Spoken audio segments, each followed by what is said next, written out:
Pinasalamatan ni Katrina Ponce Enrile ang mga nag-alaga at nagdasal sa kanyang amang si Juan Ponce Enrile bago pumanaw kahapon.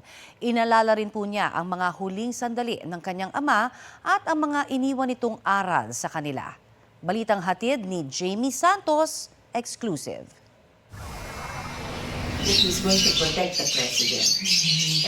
Ayon sa anak ni Yumaong Juan Ponce Enrile na si Katrina, nabigyan sila ng pagkakataon na makasama ang ama at maipahayag ang kanilang mga saloobin bago siya pumanaw. Masaya raw silang mapagbigyan ng huling kahilingan ng ama na makauwi sa kanilang tahanan at makasama ang kanilang buong pamilya. Iba raw ang persona ni Manong Johnny bilang ama at leader, pero kilala nila si Enrile sa pagiging maalalahanin at maawain.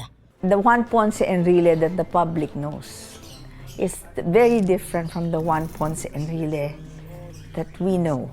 He's a very generous person, madaling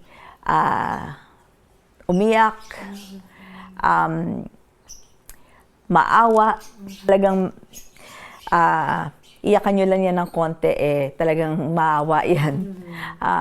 Talagang tutulungan niya po lahat ng pwede niyang tulungan. Anya, isa sa mga pinakamahalagang aral ng kanyang ama ay ang pagiging mabuting tao at ang pagtrato ng maayos sa kapwa. Sa akin po, ang parati niyang sinistress po sa akin, bata pa po ako, is to remain humble, to treat people correctly,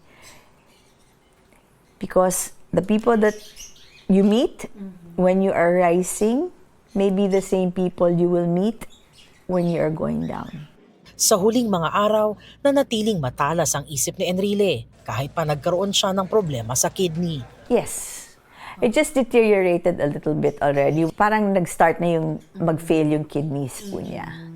Nagpapasalamat si Katrina sa lahat na nag-alaga at nagdasal para sa kanyang ama. I would really like to thank all the attending physicians, from telemetry to the ICU, and lahat po ng mga doktor. Alam niyo po kung sino po kayo. Maraming salamat. Sa huli, iniwan ni Enrile ang mensahe ng pagmamahal, respeto at pananagutan. History will judge my dad. He did what he always thought was best for the country. And my dad is always a forward thinker. He always tells me na always think of the end game. Kaya bahala na po ang history na humusga po kay Juan Ponce Enrile. Jamie Santos, nagbabalita para sa GMA Integrated News.